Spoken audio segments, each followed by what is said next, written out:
Hoje é o estudo do livro Evangelho segundo o Espiritismo, tá?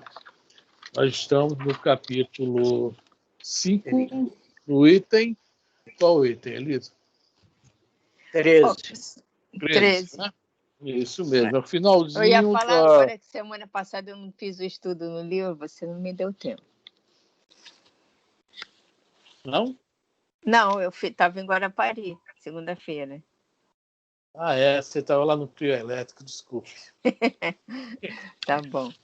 Atrás do trio elétrico, só não vai quem já morreu. Opa. Tá, deixa eu botar no chat, apesar de que o pessoal nunca lê, tá? Evangelho.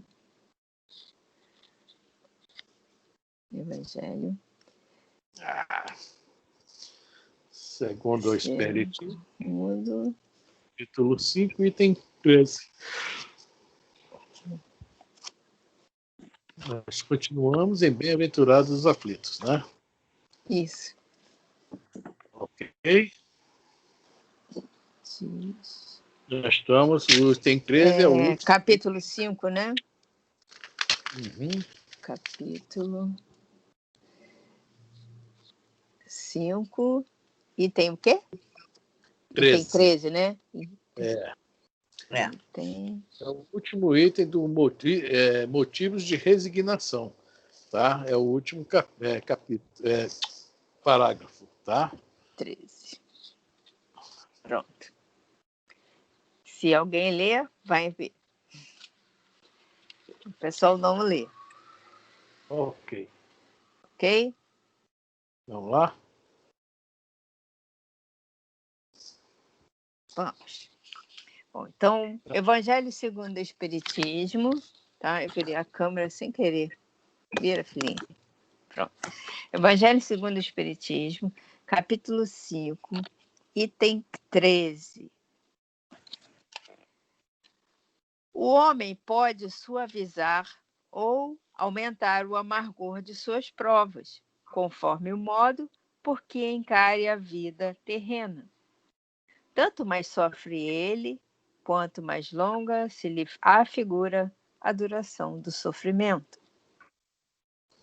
É uma coisa interessante, né? O sofrimento tem o tamanho, né, daquilo que nós colocamos dele, né?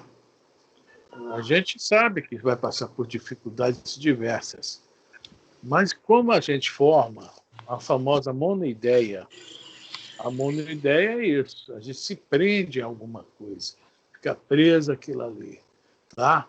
E não consegue.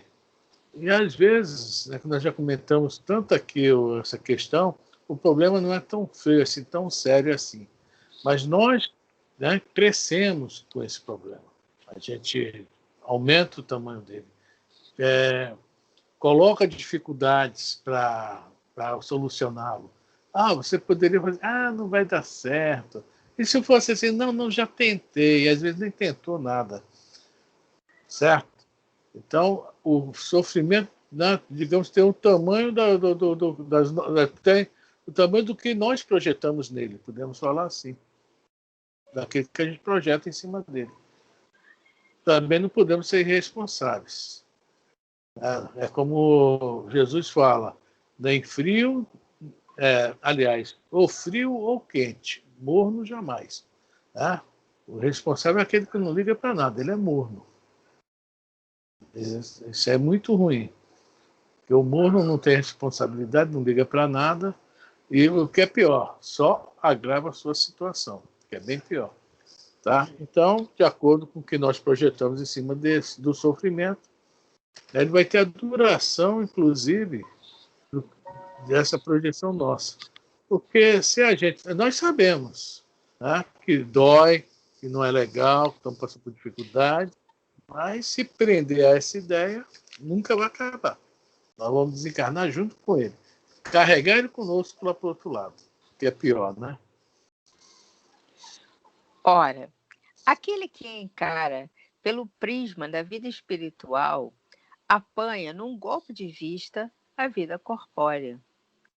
Ele a vê como um ponto no infinito, compreende-lhe a corteza e reconhece que esse penoso momento terá presto passado. A certeza de um próximo futuro mais ditoso o sustenta e anima, e longe de se queixar, agradece ao céu as dores que o fazem avançar. Continua? Não é bem o que a gente faz, não, né? Deus, Não. Obrigado, Deus, obrigado Não, por esse. isso aí a gente não faz obrigado por esse sofrimento. Tá dando tudo errado, tá tudo enrolado, não é nada disso, né? Ah, Mas de alguma é. forma que a gente agradece não é essa. A gente agradece, olha, se eu estou passando por isso é porque eu mereço, mas eu tenho certeza, né, que eu vou conseguir sair com a ajuda dos bons amigos espirituais, né, etc, etc. É assim que a gente está agradecendo a Deus, né, agradecendo ao céu, né? Vamos lá. Contrariamente, para aquele que apenas vê a vida corpórea, interminável lhe parece esta, e a dor o oprime com todo o seu peso. É verdade. Por quê? Né? Aí vai ser o próximo assunto também, tá? Loucura e suicídio. Porque se a vida vai acabar, né? Acabando a vida, acaba o problema, e aí a gente vê, infelizmente, muitos amigos nossos, boa noite, Inês, muitos amigos nossos entrando, né? Praticando suicídio. Esse é um dos vários motivos que existem para o suicídio. A vida acaba, o problema acaba. E a maioria não, todos eles, infelizmente, quando chegam no outro lado, vê que o negócio não acaba e que foi agravada a situação dele, mas isso é papo para daqui a pouco. Vamos lá.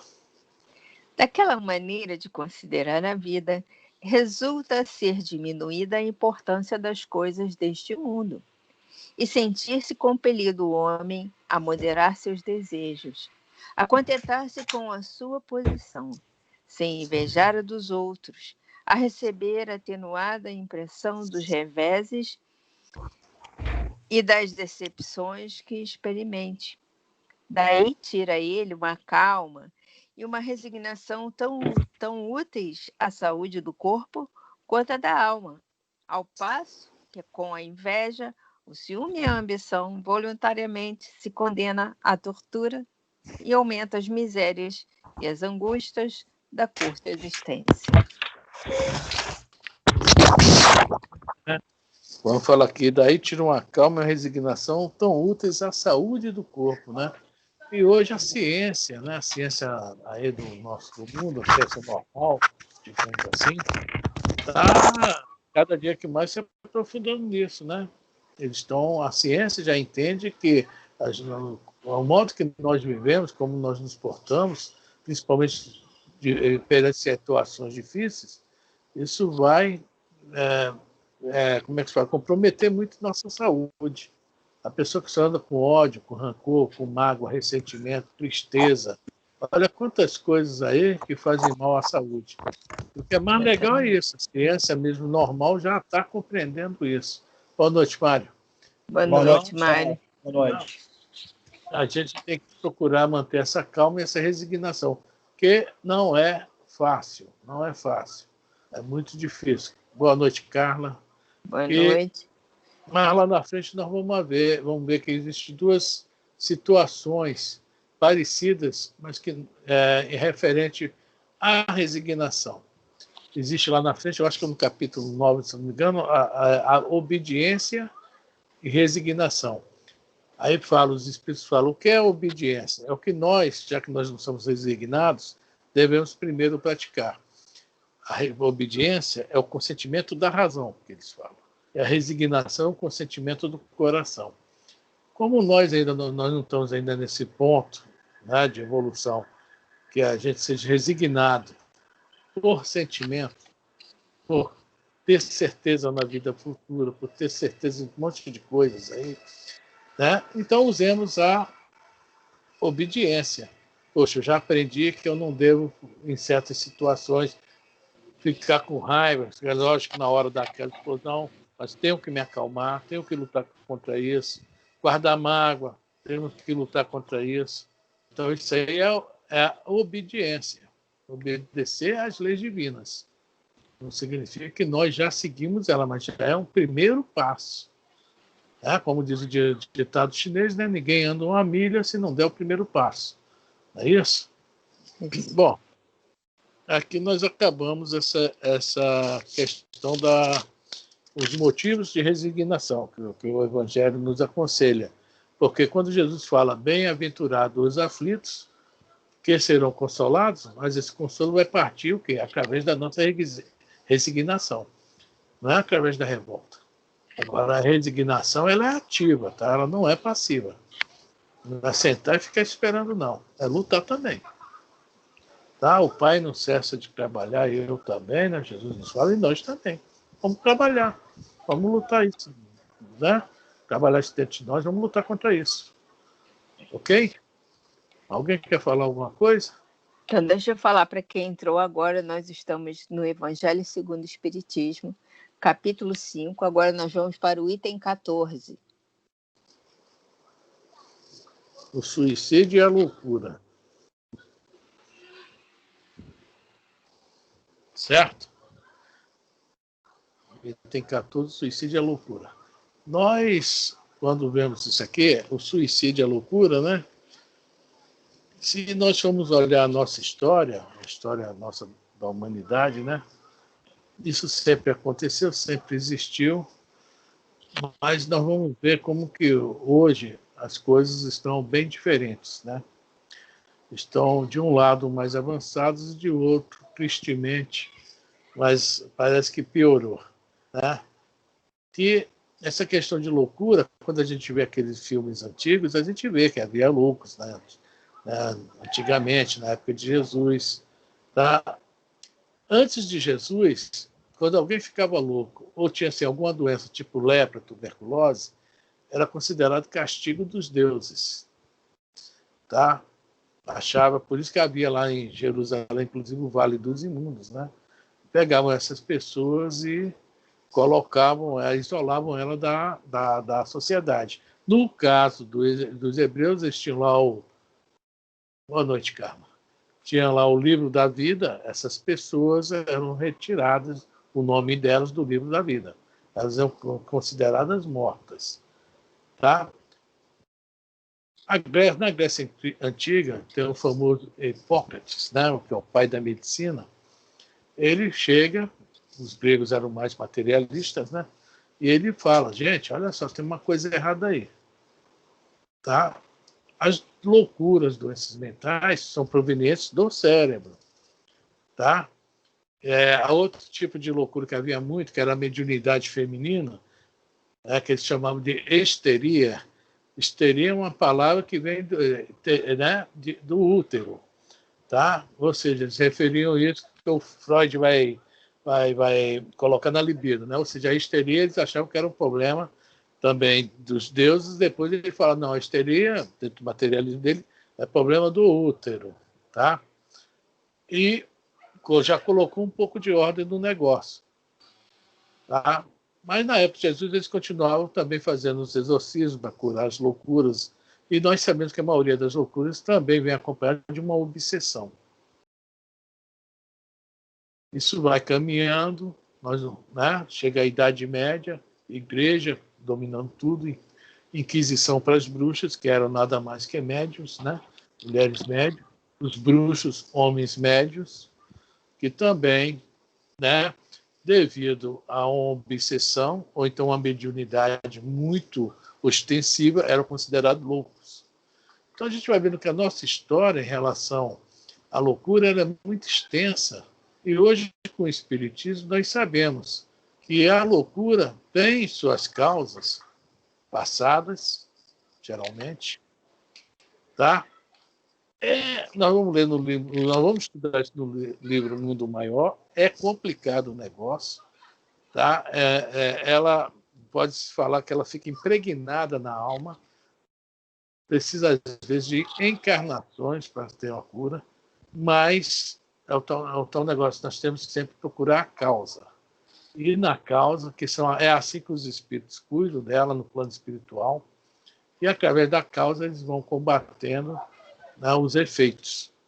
Nós aqui hoje, a nossa ciência só combate os efeitos, tá? Mas dentro disso tudo, dessa conversa toda, quem tem um mérito muito grande nessa questão da loucura é o Felipe Pinel. Todo mundo já ouviu falar, né? O Pinel, ele quando chega aí na época do iluminismo, né, na França, ele olha assim e fala, peraí, tem alguma coisa errada aí. Os loucos, nessa época aí, eram colocados em casas que eles chamavam de asilos. Que hoje nós colocamos os velhinhos, infelizmente, né? Naquela época, os loucos eram colocados com os velhinhos e com outras várias doenças. E o Felipe Pinel foi o primeiro a catalogar os tipos de loucura e separar em grupos.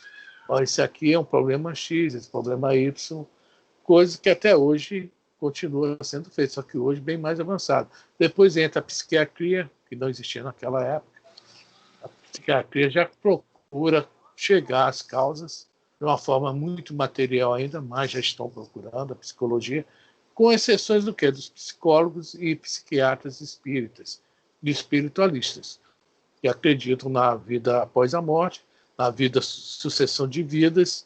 Esses já procuram já além do que nós costumamos ver, tá? Então, parabéns para eles, porque o negócio é complicado. A situação do espírito endividado, que chega a esse ponto, é muito complicada. E na maioria das vezes, infelizmente, que leva a chegar a esse ponto, são palavrinhas que nós conhecemos de cor salteado, que é falado toda hora dentro do espiritismo. Orgulho, egoísmo, orgulho. Orgulho, egoísmo. Tá? É o que leva a isso. Vaidade, etc. Mas vamos lá. Vamos ler um pouco, Elisa, ou vamos ler aquela paginazinha primeiro? Não, vamos ler um pouco, né? Então, vamos ler um pouco, tá? Bom, Evangelho segundo o Espiritismo, capítulo 5, item 14. O suicídio e a loucura. A calma e a resignação, auridas da maneira de considerar a vida terrestre e da confiança no futuro, dão ao espírito uma serenidade que é o melhor preservativo contra a loucura e o suicídio. Com efeito, é certo que a maioria dos casos de loucura se deve à comoção produzida pelas vicissitudes que o homem não tem a coragem de suportar. Ou seja, hábitos nossos que nós adquirimos na encarnação e passados, tá? Eles nos levam realmente à loucura. Eles nos levam a total desequilíbrio e daí para essa questão, né, de desequilíbrio mental pode nos enlouquecer. Mas tudo isso tem muito a ver, tá? Infelizmente, com as palavrinhas que nós falamos ali atrás. Nós não aceitamos, o nosso orgulho não aceita as coisas como elas são. E não vem aceitando, digamos, várias reencarnações.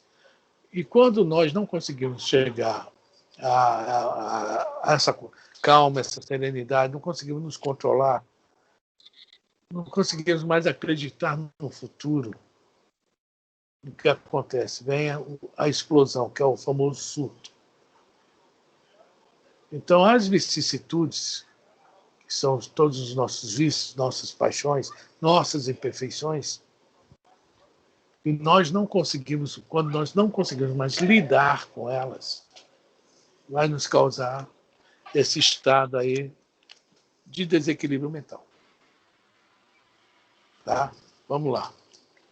Ora, se encarando as coisas deste mundo da maneira por que o Espiritismo faz que ele as considere, o homem recebe com indiferença, mesmo com alegria, os reveses e as decepções que o houveram desesperado noutras circunstâncias. Evidente se torna que essa força que o coloca acima dos acontecimentos lhe preserva dos abalos à razão, os quais, se não fora isso, a conturbariam. Vou falar uma coisa que é legal, né? As reveses e as decepções. Aí nós vamos ver vários motivos, que está tudo dentro. O que é o revés, né? quando algumas coisas, algumas situações nossas mudam bruscamente. Não sei onde que eu vi isso, foi ontem, foi hoje, mas não foi em página espírita, não. Sobre a questão de um rapaz que estava passando por uma situação e ele queria... tá. Ele estava com problemas, queria até praticar o suicídio. E conversando com a pessoa, né, fala para ele, mas e a tua família? Você não está pensando na tua família? Eu não tenho mais família. Emprego, perdi meu emprego há muito tempo, devido a isso, perdi minha família. Né? No caso dele, eu não sei onde eu vi isso hoje, não foi estudo, foi assim, eu vi em algum lugar. No caso dele, veja bem, as decepções estão muito fortes. Poderiam atingi-lo da maneira do desequilíbrio mental, mas ele já está negando a vida, que é pior ainda. Então, tudo isso vai acarretando para o espírito endividado, porque nada acontece por acaso, tá? As situações que ele não vai suportar, tá? Serve para nós também, ok? Para nós também serve muito, tá? E fala aqui, né? Coloca acima dos acontecimentos, lhe preservas de abalo a razão. Aquilo que nós falamos ainda há pouco. Como não há ainda calma em nós, resignação suficiente, esses abalos nós temos que segurar a onda com a razão. Nós falamos ainda há pouco da obediência, consentimento da razão. Resignação, consentimento do coração. Tá? Quando nós temos já essa ideia de vida futura, que estamos passando que o acaso não existe, se nós estamos passando por certas situações que se nós não provocamos nessa vida, foi em outra vida, há causas atuais ou causas anteriores de aflição que nós já estudamos. Então, isso, né, nós podemos conseguir lutar contra isso o quê? Com a razão. A nossa grande arma hoje é essa aí, a razão. Se não há sentimento ainda suficiente para segurar essa onda, então, através do conhecimento, nós vamos conhecendo essas leis, aí sim, nós vamos utilizando isso no nosso andar, no nosso caminhar, no nosso dia a dia. Vamos lá? Alguém comenta Item algo? 15. Alguém quer falar alguma coisa, gente? Sobre esse item primeiro, falando da loucura. Da razão. Então pode falar da resignação, eu aceito também. Eu não tenho. Como Bom, a gente não pode julgar ninguém por nós, né? é. Tudo bem, eu falo pela razão. Se alguém que falar pela resignação, eu concordo, tá? Eu ainda não estou nesse plano especial aí, não. Meu planinho ainda é aquele bem, né? Então vamos para o item 15. O mesmo ocorre com o suicídio. Posto de lado os que se dão em estado de embriaguez e de loucura, aos quais se pode chamar de inconscientes, é incontestável que tem eles sempre por causa um descontentamento, quaisquer que sejam os motivos particulares que se lhe apontem. Quando fala em suicídio inconsciente, quem leu o livro Nosso Lar, e no filme não toca no assunto, mas não é muito profundo. O André Luiz, lá no Umbral, tá? Os espíritos chegavam para ele e diziam, seu suicida. Ele, não sou suicida, fui operado, morri numa mesa de operação. Como é que eu sou suicida? Daí o pessoal, suicida, e ele se irritava com aquilo. Quando ele foi recolhido para o hospital lá em Nosso Lar, veio um médico e examina, é suicídio. Espera aí, lá aqui também? Aí o médico explica a ele a questão do suicídio inconsciente, que para nós não é mais inconsciente. Mas, quando nós fumamos, nós bebemos, temos uma vida sexual desregrada. No caso do André Luiz, o que matou o André Luiz foi a sífilis, tá? Foi a sífilis. Ele tinha um problema de sífilis que agravou outras coisas e levou ao desencarne.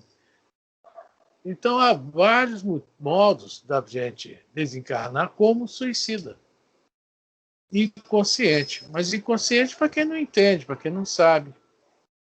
Esse que é o grande problema para a gente. Nós não estamos mais nesse estado de inconsciência. Total, não. Alguma luz a gente já tem na nossa frente. Aí é que pega. Olha a nossa responsabilidade com o nosso corpo físico.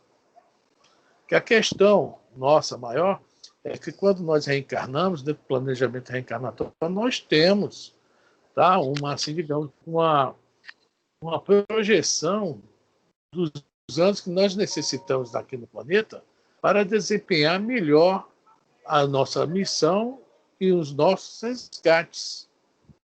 Então, quando a gente desencarna antes da hora, que não é também tão difícil, né? Isso, infelizmente, é uma coisa quase que normal, tá?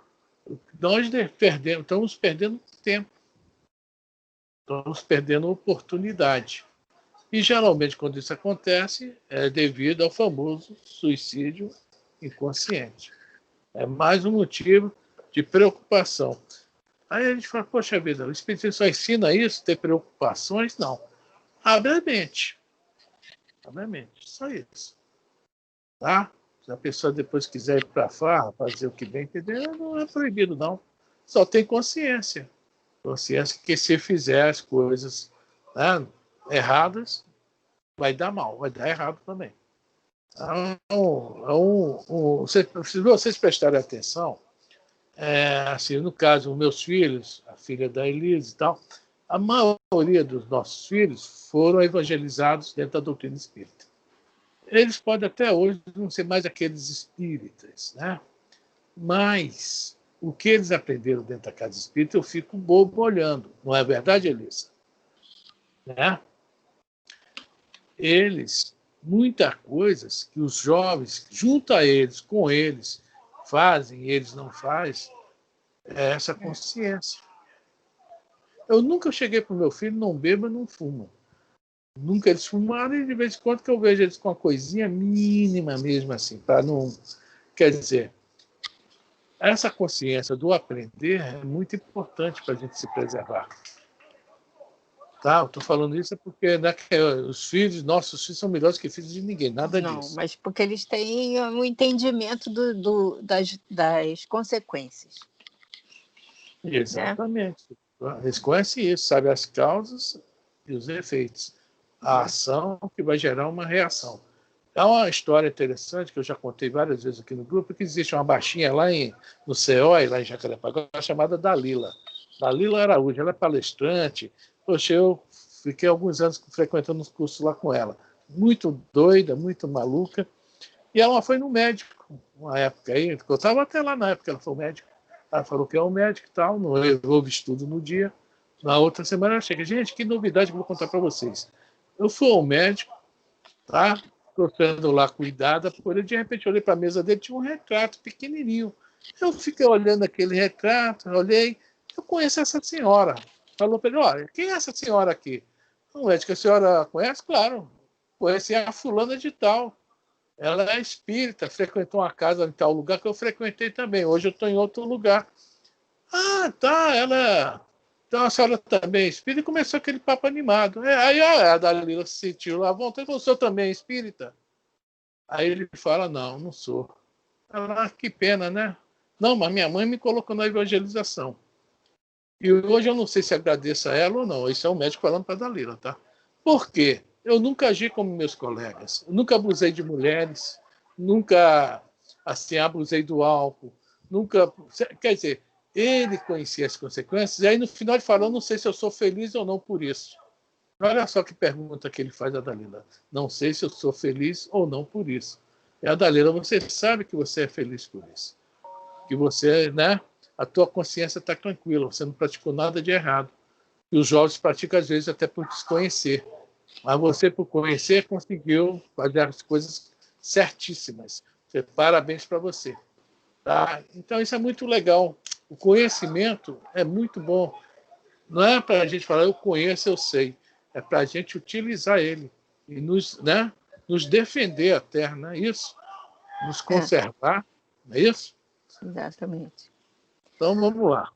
Ora, aquele que está certo de que só é desventurado por um dia e que melhores serão os dias que hão de vir, enche-se facilmente de paciência. Só se desespera quando nenhum termo divisa para os seus sofrimentos. Aí. É que a vida humana, com relação à eternidade, se não bem é que é a vida humana, com relação à eternidade, se não bem menos que um dia. Mas para o que não crê na eternidade e julga que com a vida tudo se acaba, se os infortúnios e as aflições o acabrunham, unicamente na morte vê uma solução para as suas amarguras. Nada esperando, acha muito natural, muito lógico mesmo, abreviar pelo suicídio as suas misérias. Bom, Elisa, vamos ler aquela paginazinha agora. Sim. Só lembrando o seguinte. Sobre o suicídio, a doutrina espírita está cheia de livros. E eu aconselho um livro para quem quiser ler. Para mim é o máximo. Tá? É um livro muito antigo, escrito em 1926, mas foi lançado depois do nosso lado, 1940 e pouco, se chama Memórias de um Suicida. Tá? A escritora é a médium Ivone Pereira. O espírito é o Camilo Botelho, que nós sabemos que é um grande escritor português, que era Camilo Castelo Branco, não, Camilo... Bom, lá está Camilo Botelho, mas é um grande português, um grande escritor português, que eu não me lembro. Você quer Camilo alguma coisa? Camilo Castelo Branco. Amigo Castelo Branco. É isso mesmo, Camilo Castelo Branco. Pois é. Então, o seu Roberto também já leu esse livro várias vezes, é aconselhável ler esse livro. Ele é muito completo, ele é grosso, tá? É grosso. Ele é muito completo, ele tem muitos detalhes, tá? É aconselhável. Nós vamos ler uma paginazinha aqui do Emmanuel, para variar, onde nós vamos ver as consequências do suicídio. A página que está no livro Religião dos Espíritos. Você mostrou aí? Tá? Nós colocamos essa página aí no grupo do Maria Vaz agora à tarde. Tá? O Luiz Guilherme fez o favor, a gentileza de colocar em PDF para quem quiser salvar. Tá? De novo, repito, esse costume nosso de sempre ter uma paginazinha para apoiar o estudo, tá? Nós trazemos de anos. Como antigamente era presencial, a gente levava as páginas na Xerocab e levava, mas hoje, como não tem como, nós pedimos sempre que puderem, salve, né? Imprimam em casa. Quando não puder, tudo bem, apenas escute, né? Mas o lendo junto fica mais fácil para o entendimento, né? Tá joia? Vamos lá? Então, a página é do livro Religião dos Espíritos, escrito na psicografia de Franciscano Xavier pelo Espírito Emmanuel. Ela se refere à reunião pública do 3/7/1959 e é relacionada com a questão 957 do Livro dos Espíritos, tá? Que também fala com relação a esse probleminha. No suicídio intencional, sem as atenuantes da moléstia ou da ignorância, há que considerar não somente o problema da infração ante as leis divinas, mas também o ato de violência que a criatura comete contra si mesma, através da premeditação mais profunda, com remorso mais amplo. Ou seja, premeditação. Essa é a palavra que o Emmanuel usa. Por quê? Geralmente o suicida, né, ele faz todo um plano. Assim como o homicida faz um plano para assassinar alguém, o suicida faz um plano para, né, matar-se, acreditando que a vida por ali acaba. É o grande engano, tá? Mas é o que não somente é o problema da infração entre as leis divinas. Mas vamos lá. O que é que o Emmanuel vai falar? Atormentada de dor, a consciência desperta no nível de sombra a que se precipitou suportando compulsoriamente as companhias que elegeu para si própria pelo tempo indispensável à justa renovação. No livro Memórias do Suicida, tá, eles são levados para um Vale do Suicida, onde o negócio não é mole. No livro Missionários da Luz, o rapaz foi levado para um abatedouro, tá? Eu não vou entrar em detalhes aqui, porque realmente é um assunto, né? Um assunto que não é muito confortável. Está lá nos livros, mas os espíritos não têm pena não, tá? Eles não passam a mão em nossa cabeça e botam lá o que acontece. Tá legal? Só falando só uma coisa, vão ser vampirizados. O que é o suicida? É o famoso zumbi que tem naqueles filmes, que é o morto-vivo. Porque ele não está morto, porque ele está cheio de energia vital ainda, fluido vital. Ele não está vivo porque, né, cortou a sua vida naquele momento. Olha só que situação que está o suicida. Por isso que existem esses lugares de amparo a ele. Mas esse lugar, conforme o Emmanuel fala aqui, as companhias que elegeu para si. Não é um lugar legal. Não é muito bom. Então, por isso que eu aconselho. Lê o livro Memórias do Suicida, que lá vai falar com mais detalhes sobre o Vale dos Suicidas. Vamos lá? Contudo, os resultados não se circunscrevem aos fenômenos de sofrimento íntimo, porque surgem os desequilíbrios consequentes nas sinergias do corpo espiritual com impositivos de reajuste em existências próximas. Caso do Santos Dumont, né, Elisa? É. Santos Dumont, né? Suicida. Acho que foi um tiro, né, na cabeça, é isso? Foi. E volta com problemas mentais, né? Desencarna novo. Ou seja, ele vai ter várias encarnações, reencarnações para, conforme o Mano falou aqui, dar esse equilíbrio no corpo espiritual. Porque ele explica de desequilíbrio do corpo espiritual, das energias do corpo espiritual. Vamos lá? É assim que, após determinado tempo de reeducação nos círculos de trabalho fronteiriço da Terra. Cadê o microfone aí? Peraí, só um instantinho. É assim que, após determinado tempo de reeducação nos círculos de trabalho fronteiriços da Terra, os suicidas são habitualmente reinternados no plano carnal, em regime de hospitalização na cela física que lhes reflete as penas e angústias na forma de enfermidades e inibições. Que foi o caso que a gente falou bem, agora do Santos Dumont. Só que o Emmanuel vai se estender a vários casos aqui, tá?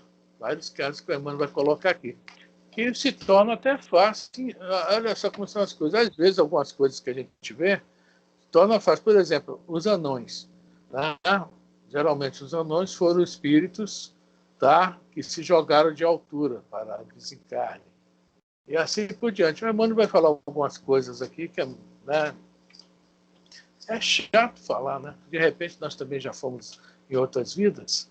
Isso dói muito a todos nós. Eu mesmo me sinto constrangido, mas os assuntos têm que ser falados. Não adianta. Foi escondido durante milênios. Agora não. Tá? Nós temos que encarar isso com mais naturalidade. Infelizmente, né? Mas temos que encarar com mais naturalidade. Vamos lá? Ser-nos-á fácil, desse modo, identificá-los no berço em que repontam, entremostrando a expiação a que se acolhem. Os que se envenenaram, conforme os tóxicos de que se valeram, renascem trazendo as afecções valvulares, os achaques do aparelho digestivo, as doenças do sangue e as disfunções endócrinas, tanto quanto outros males de etiologia obscura. Então, as pessoas que têm vários problemas aí, digestivo, tá, endócrinos, etc., e a ciência não consegue decifrar legal, porque a ciência não consegue chegar à causa ainda, que um dia a ciência vai chegar à causa, tá? Tem explicação nisso aí. Vamos lá. Os que incendiaram a própria carne amargam as agruras da ictiose ou do pênfigo. O pênfigo, lá em Uberaba, uma senhora, eu não sei se ela está encarnada ainda, a Dona Aparecida fez uma obra maravilhosa. Ela criou o Hospital do Pênfigo Selvagem.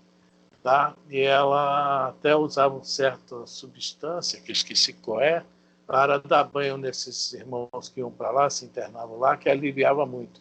Ela disse que é muito sofrimento. Quer dizer, são pessoas que geralmente, né, se incendiaram. Às vezes por motivos.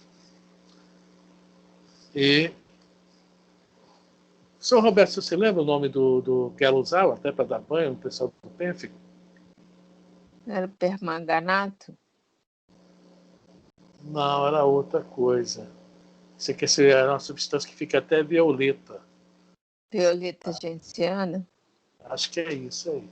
Tá? A Dona Aparecida lá em Uberaba, ela usava isso. E ela, a história dela com o Chico é muito interessante, né? Que ela não conhecia o Chico. E até falaram, eu não quero nada com esse homem não, que ela era muito católica, né? Esse homem, coisa de espírito, é coisa do demônio. E um dia ela estava atendendo em casa esses pessoal, né? E chegou uma grande doação do Chico, né, para ela, né? E ela gostou, porque é justamente o material que ela tanto necessitava para curar aquele pessoal. Aí ela procurou o Chico, como é que você sabia que eu tinha esse plano e que estava fazendo esse trabalho? Bom, os espíritos avisaram ao Chico, né? O Chico não fala, né? A senhora não acredita, mas a realidade é essa, são os espíritos. Ela se torna espírita, passa a trabalhar com muita ajuda dele, muita ajuda dele. Vamos lá? Os que se asfixiaram, seja no leito das águas, ou seja nas correntes de gás, exibem os processos mórbidos das vias respiratórias, como no caso do enfisema ou dos cistos pulmonares. Vai, continua. Continua. Os que se enforcaram carregam consigo os dolorosos distúrbios do sistema nervoso, como sejam as neoplasias diversas e a paralisia cerebral infantil. Que, aliás, é muito triste, né? Mas vamos lá.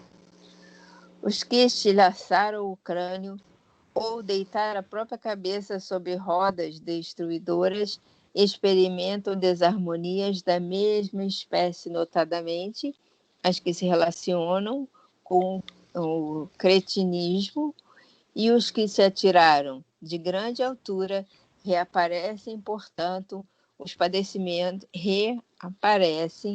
portando os padecimentos da distrofia muscular progressiva ou da osteite difusa. Você vê como é que são as coisas. Mas isso, às vezes, a gente pensa, puxa vida, isso é um castigo? Aí nós vamos falar, não, na misericórdia de Deus. Porque está dando chance a esse espírito se reequilibrar, tá? Para ter um corpo normal em mais algumas encarnações. Mas aí a gente vai ver que é um ato que pode nos atrasar por diversas reencarnações. É um ato realmente muito cruel. Perante a lei de Deus, é o pior ato que existe, que nós podemos fazer é esse, agir contra nós mesmos. É o pior. Todos os homicídios, crimes, assassinatos, etc., é o pior que existe, é esse. Vamos lá.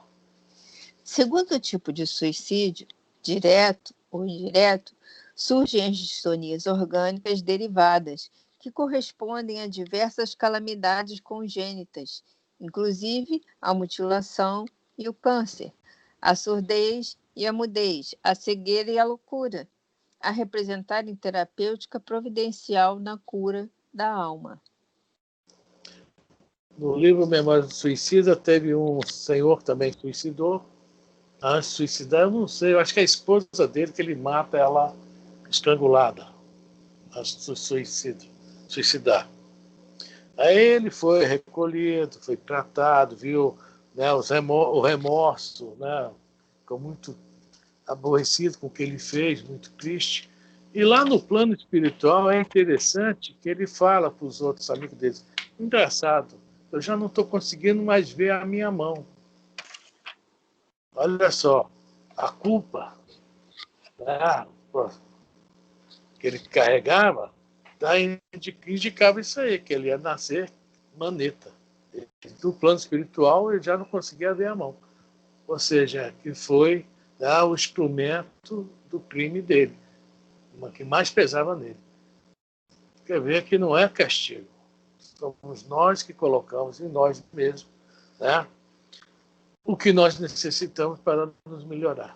No caso dele, maneta seria uma oportunidade que ele ia ter de, num acesso desse de raiva, de ódio, sei lá o que foi, não conseguir enforcar mais ninguém.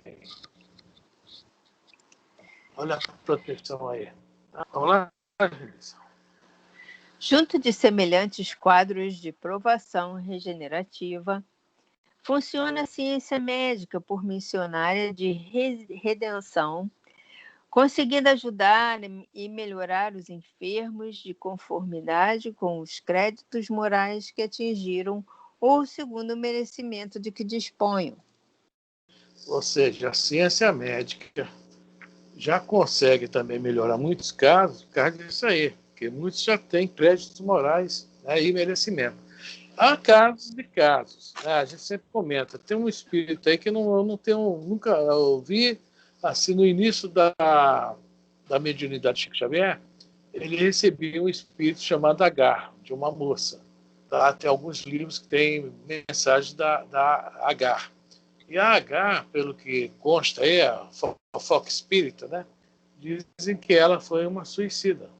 Uma moça cheia de qualidades, mas que ela se apaixonou por um homem casado e dentro do que ela tinha, carregava com ela, né, do não poder, né, destruir uma família para, né, tomar o marido da outra, etc. Ou seja, a condição moral dela não deixou ela fazer essas coisas erradas. Só que ela também não suportou viver sem o cara, né, que era casado. Ela foi e suicidou. Mas, passado alguns meses, ela já estava até escrevendo páginas para nós. Ou seja, é um espírito que deveria ter muito crédito. Deu uma vacilada, logicamente, vai ter um resgate. Mas como, né, Jesus nos fala, sacrifício não, misericórdia sim, né, o Pai tem muitos modos da gente resgatar as nossas falhas. Né, conforme fala Pedro em uma de suas cartas, né, o amor cobre a multidão de pecados. Quem muito ama, geralmente tem mais apoio. É a parábola dos talentos que nós acabamos de estudar, né? A quem muito tem, mais será dado. Entendi. Ok? Para acabar aí a última.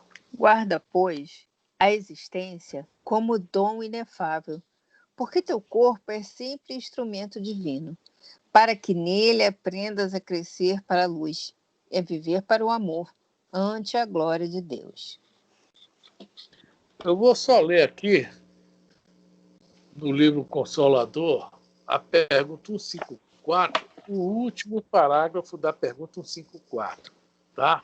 Porque Emmanuel fala sobre a questão do suicídio. Olha só, de todos os desvios da vida humana, o suicídio é talvez o maior deles, pela sua característica de falso heroísmo, de negação absoluta da lei do amor e de suprema rebeldia à vontade de Deus, cuja justiça nunca se fez sentir junto dos homens sem a luz da misericórdia. Tá? Então, está o Emmanuel confirmando aquilo que eu falei. De todos os desvios, o suicídio é talvez o maior dele. Tá? Nós podemos desviar de inúmeras formas. Não é bom desviar de nenhuma forma. Né? Alguém quer falar algo? Comentar sobre a folhinha aí? A Frânia, é bom acrescentar que o suicida, depois que ele sai do Vale dos Suicidas, ele é recolhido do Vale dos Suicidas pelos lanceiros de Maria E Maria tem um hospital que trata somente de suicidas. No livro Memórias de um Suicida é comentado isso, né? Os lanceiros de Maria saem em busca daqueles que demonstraram vontade de sair, vontade de lembrar de Deus, e eles saem catando esses suicidas e levam para o Hospital de Maria. É um hospital que ela tem somente para tratar dos suicidas. Nós temos essa coisa de bom, né? Os espíritos superiores penalizados conosco vão criando situações para nos ajudar. Essa aí que o senhor Roberto falou, tá? É uma. A Maria ficou penalizada com a quantidade de suicídios que estava havendo no planeta, criou esse hospital. Mas eu li um pouquinho sobre o suicídio também. Os dados de 2019. Houve 800 mil suicídios no planeta. Cada 4 segundos. Tá? No Brasil, houve 13 mil, a cada dia, 35 a 40 suicídios por dia no Brasil. Tá? Faixa etária de maior número de suicídio no mundo, dos 14 aos 29 anos. Olha os nossos jovens aí, nossos adolescentes, tá? Nossos novos adultos, né, que até os 28 anos, estão na faixa adulta, mas ainda aprendendo muito, pegando muita experiência. Então, muito triste. Temos muito adolescente agora com depressão, né? Então, muitos acabam chegando ao suicídio. Não resiste, né? A competitividade. Diz que lá na Coreia do Sul, a competitividade é tão grande entre eles, entre eles e eles, né? E, por exemplo, se tiver uma turma fazendo não sei qual é o nome lá, vamos botar o nosso aqui, um Enem, e dessa turma, vamos supor que eram 100 pessoas, 60, 70 passa. Desses 30 ou 40 que ficam, um grande número deles tem, tá, propensões a suicídio. Olha só, a competição, né? O nível de competição que aqui... O nosso sistema capitalismo, infelizmente, ele é um sistema capitalista, desculpe. É um sistema que leva a isso. Tá? Depois da Revolução Industrial, o número de suicídio aumentou demais e continua grande hoje em dia. É um dos maiores problemas que a ONU tem, é isso aí, que não há controle. Assim como nós falamos do aborto essa semana, né, que ninguém nem comenta, o suicídio se comenta, mas não se combate. Nós temos no Brasil, né, o grupo do CVV, né, Centro de Valorização da Vida. Tá, o telefone é 188, tá? Ele sempre pede, quando vê alguém com problema de depressão, muito depressivo, muito para baixo, pede para ligar para eles, que eles têm voluntários, pessoas capacitadas, treinadas para conversar e tentar reverter o processo. Né? Graças a Deus já temos esse CVV. Oi? Oi, filha. Tudo, graças a Deus. Afrânio, e dor das pernas. Eu tenho posto aí mandou que eu procurasse um neurologista. Na prece, na oração, com ele. O nome da irmã da minha filha. Do exame de urina e... Peraí, um instantinho, Cláudia. Peraí, da minha situação. Eu com muita vontade de urinar. Peraí um instantinho. Eu urino direto. Peraí que eu vou fechar o microfone. Eu vou fechar o microfone. Peraí, pronto. Fala, Cláudia. Fala, Cláudia. Agora dá para falar. Então, eu tenho posto aí na prece, que o seu Roberto até, já falei com ele, que essa menina, ela tem 17 anos, ela é filha do meu ex-marido, irmã da minha filha. E ela teve um problema de epilepsia, e ela entrou em depressão, e ela já tentou suicídio, entende? E ela tem esses pensamentos de suicídio. Mas eu também acho, eu não tenho certeza, mas eu tenho quase certeza que ela também tem tem muita influência espiritual nessa história, entendeu? Porque ela me parece ser uma pessoa, assim, uma menina, que eu vejo pouco, mas o pouco que eu já vi, eu percebo que ela é muito, assim, parece que ela está assustada o tempo todo, sabe? E ela é uma menina inteligente, mas eu percebo que ela deve ter algum problema de obsessor, problema até mediúnico. Ela pode ser médium e, né, está captando isso, e aí ela fica assim, nesse estado. Mas os pais não. Meu ex-marido não acredita, a mãe dela também não. E eu estou botando o nome dela na oração, inclusive. Entendeu? Cláudia, é isso aí, faça isso. Porque, veja bem, quando há o problema da epilepsia, nós vamos estudar isso no mundo maior. Eu não me lembro qual é o capítulo, se chama o caso Marcelo. Tá?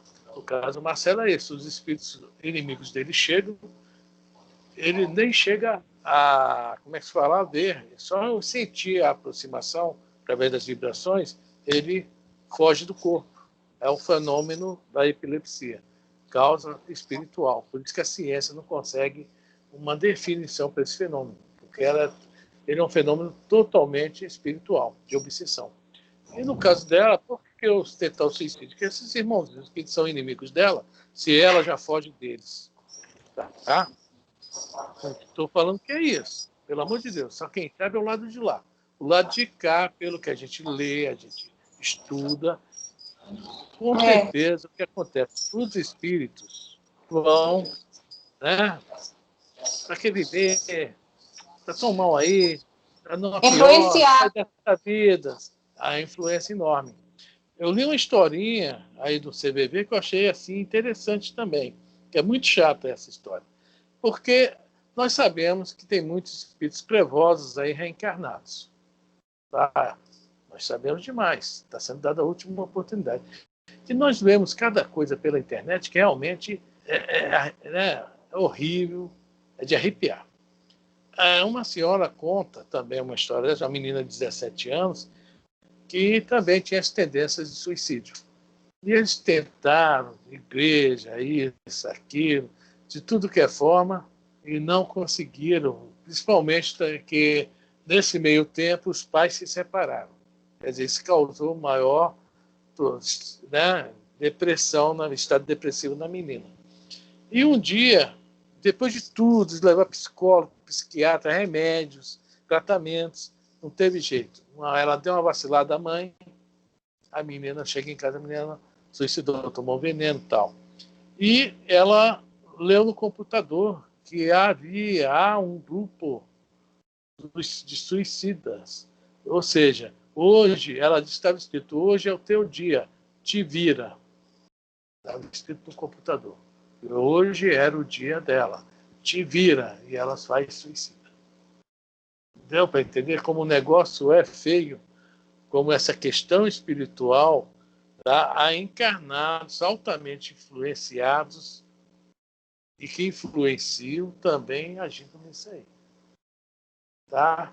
Então, todo cuidado é pouco, com os jovens principalmente, né? Apesar que idosos também suicidam. Né? Do Japão, que o idoso era considerado o grande pai, o grande avô, acabou um pouco desse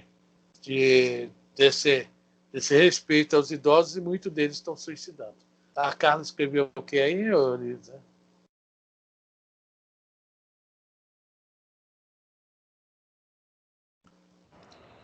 Hoje nós temos muitas coisas na internet que provocam isso, né? Alguns jogos, alguns desafios que são promovidos entre os jovens, que leva ao suicídio, né, desses jovens. Tem muita coisa aí acontecendo. Deu uma acalmada, aparentemente não se houve casos, mas muito recente nós tivemos vários casos falando sobre isso, né? Exatamente. Então, de todos os lados, né?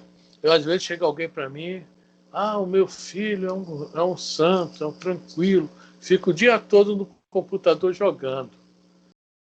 Me falaram isso umas 2, 3 vezes, eu falei, bicho, não tem nada a ver com tua vida particular, me vi na obrigação de falar, né? Mas, cara, você não pode deixar o computador criar teu filho, não, cara. É você e tua esposa que tem que criar. Por um acaso, você está vendo o que ele realmente está jogando, o que ele está fazendo lá, que grupo ele está metido lá no computador? Cara, é muito sério. É muito sério isso aí. Muito sério mesmo. O negócio da criança ficar o tempo todo no computador. Baleia Azul, é isso mesmo. Eu vi o filme até, né? Caso. Então, gente... Eu só quero acrescentar que mesmo com todos esses dados e esse conhecimento e vários livros falando do assunto, infelizmente ainda tem espíritas praticantes que infelizmente cometem um suicídio. Existem. É verdade. E o inconsciente, que a gente chama de inconsciente, não, o homem pateta é o mais recente. Esse eu não ouvi falar, não. Quer dizer, ouvi falar, mas não sei detalhes, não. Então, gente, principalmente na questão que a gente chama de suicídio inconsciente, que para nós não é mais inconsciente, tá? É abreviar a vida, é abreviar a oportunidade que nos foi dada e que nós precisamos muito dela. Gente, já são 8h32, né? Alguém mais quer comentar alguma coisa? Ninguém mais? Eu vou parar a gravação, tá?